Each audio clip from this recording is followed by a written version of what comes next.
एक दिन जब वो अपनी छोटी सी झोपड़ी के लिए छप्पर बनाने के लिए जंगल में घास काट रहे थे, तो अचानक गलती से उन्होंने अपनी ही उंगली काट दी। जब उनकी उंगली कट गई तो वो ये देखकर हैरान रह गए। इसने उनके अंदर बहुत गर्व की भावना ला दी। शिव ने देखा कि ये महान सिद्ध योगी इतने मामूली अहंकार के शिकार हो गए हैं, तो शिव ने एक योगी का रूप धरा और वहां से निकले। मुझे देखो, वो बोले और अपनी उंगली काट दी।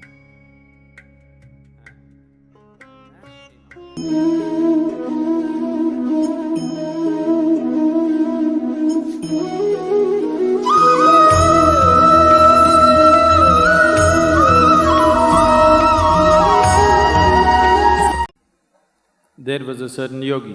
एक योगी थे जिन्होंने बहुत कठोर तपस्या की। वो सामान्य भोजन से कुछ समय बाद फलाहार पर चले गए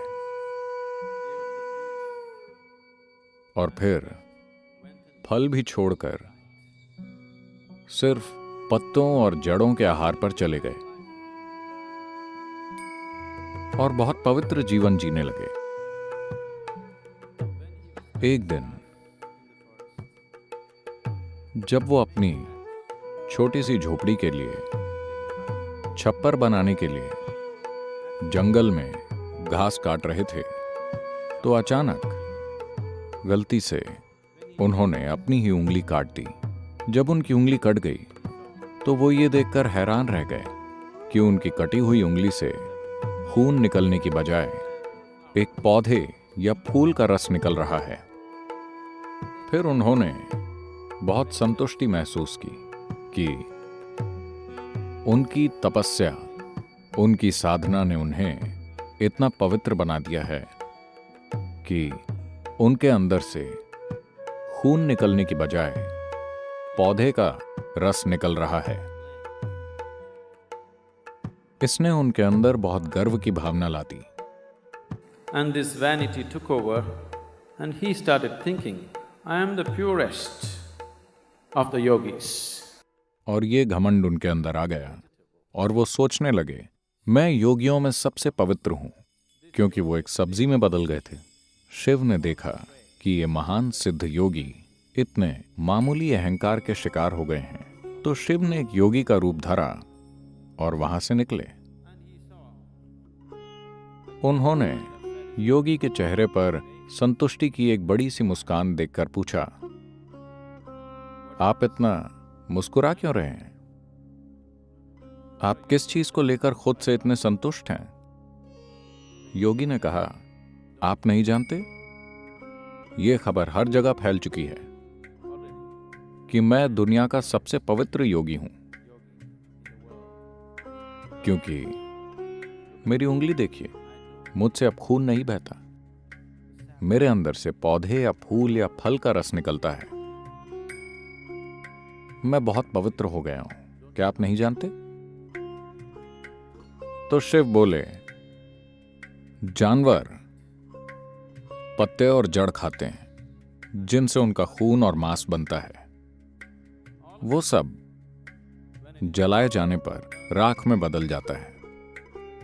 इसलिए पौधे का रस बहाने में गर्व करने जैसी कोई बात नहीं है। जो एक पौधा था वो एक पशु बन जाता है। जो एक इंसान या पशु या पौधा है वो आखिर में राख में बदल जाता है। मुझे देखो, वो बोले और अपनी उंगली काट दी।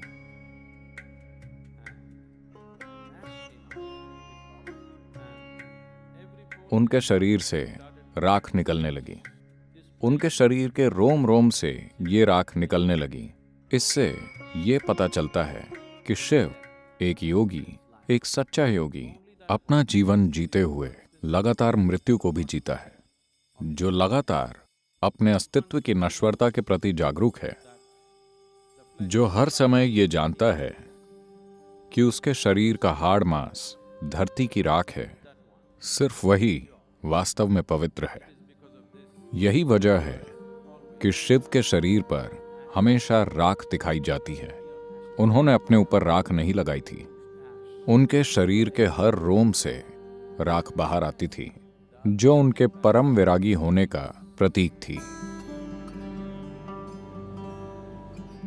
मूल साधन ये है कि एक खास विराग हो, हर किसी के लिए अनुराग, अपने लिए विराग। अगर ये एक चीज आपके जीवन में उभरती है तो आप हर चीज को बेहतर तरीके से देख पाएंगे। अगर आप हर चीज को बेहतर देख पाएं, अगर आप जिस फर्श पर चल रहे हैं उसे बेहतर देख पाएं, तो क्या आप अधिक संतुलित होंगे? अगर आप अधिक संतुलित हैं, अगर आप वास्तव में संतुलित हैं, तो क्या आप कई और चीजें कर सकते हैं? क्या आप थोड़ा और नाच सकते हैं? बस यही बात है। जब आप हर चीज उत्साह और जोश के साथ करते हैं तो आपके अंदर अनासक्ति या विराग का फूल खिलेगा, क्योंकि आप देख पाएंगे कि अनासक्ति सबसे शानदार फूल है।